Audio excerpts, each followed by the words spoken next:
ಮೊನ್ನೆ ಶನಿವಾರ ರಾತ್ರಿ 3 ಹಸುಗೆ ಕೆಚ್ಚಲಿನ ತಂದು ಮಾಡಿದ್ರು. ಆಮೇಲೆ ಮಾರನೇ ದಿವಸ MLA ಇವರು ಜಮೀರಣ್ಣ ಬಂದ್ರು. ನಮ್ಮ ಜಮೀರಣ್ಣ ಬಂದು ನೋಡ್ಬಿಟ್ಟು ಅಮ್ಮ ಈ ತರ ಇದ್ರಲ್ಲಿ ನೀನ್ ಜೀವನ ಮಾಡೋದಾ ನಿಮ್ಮ ಅಣ್ಣ ಅಂತ ಹೇಳಿದ್ರು. ಹೂ ಅಂತಂದೆ.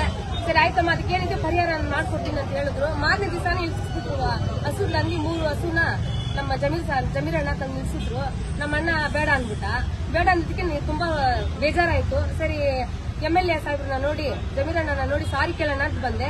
ಮತ್ತೆ ಒಂದು ದೊಡ್ಡ ಶಾಕ್ ಕೊಟ್ರು ನನ್ಗೆ. 3 ಹಸುನ ಕೊಡ್ಸಿ ಸರಿ ಅಮ್ಮ ನೀನ್ ಸಾರಿ ಕೇಳೋದಿರ್ಲಿ ಒಂದ್ ಕಡೆ, ಸರಿ ನನ್ಗೇನಾದ್ರು ನೀನ್ ಮಾಡ್ಬೇಕಾದ್ರೆ 3 ಹಸುನ ತಗೊಂಡೋಗಿ ನನಗೋಸ್ಕರ ನೀನ್ ಇಟ್ಕೋ. ಇದುವರೆಗೂ 15 ವರ್ಷ ನಮ್ಮ ಸಾಹೇಬ್ರ ಜೊತೆ ಇದ್ದೆ. ಇನ್ನು ನಾನ್ ಸಾಯೋವರೆಗೂ ವಿಶ್ವಾಸದಿಂದ ನಮ್ಮ MLA ಸಾಹೇಬ್ರ ಜೊತೆ ಇರ್ತೀನಿ ಅಂತ ಅಂದ್ಬಿಟ್ಟು ಜಮೀರಣ್ಣನ ಜೊತೆ ಇರ್ತೀನಿ ಅಂದ್ಬಿಟ್ಟು ಪ್ರಮಾಣ ಮಾಡ್ತೀನಿ. ಅದರಿಂದ ಬೆಳಿತಿದ್ವು ನಮ್ಗೆ ಅದು ಸಾಕ್ತಿತ್ತು ನಮ್ಮನ್ನ. ಕೊನೆಗೆ ಇವತ್ತು 3 ಹೋಯ್ತು. ಮಾರನೇ ತಾಯಿ 3 ತಾಯಿನ ಕೊಟ್ಟಿದ್ದಾರೆ ನಮ್ಮ ಜಮೀರ್ ಸಾರು. ಅವರಿಗೆ ತುಂಬಾ ಥ್ಯಾಂಕ್ಸ್, ಧನ್ಯವಾದ ಹೇಳಕ್ಕೆ ಇಷ್ಟಪಟ್ಟಿದ್ದಾರೆ. ಇದು ಮಾಡಿದ ಹಸುನ ಹಾಕಿದ್ರಲ್ಲ ಅವ್ರಿಗೆ ತಕ್ಕ ಶಿಕ್ಷೆ ಇಸ್ಕೊಡ್ಲೇಬೇಕು.